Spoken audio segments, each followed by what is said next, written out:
How to fix missing draw feature in Instagram chats. Let's get started.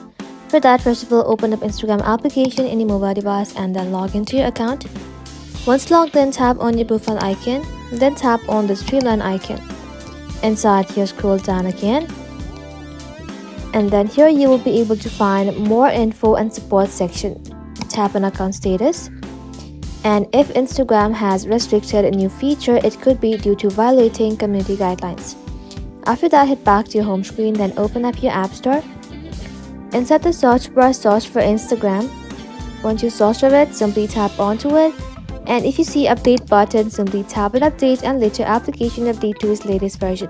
Now after that, head back to your home screen, and if updating the app does not work for you, open up settings, scroll below and then tap on general, tap on iPhone storage, scroll below, then tap on Instagram, tap on upload app, then tap on upload app again.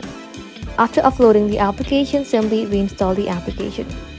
Now after that, head back to your home screen, open up Instagram application and check if the feature is now showing or not. That's it. Thank you all for watching. If this video was helpful, consider subscribing to our channel and liking this video.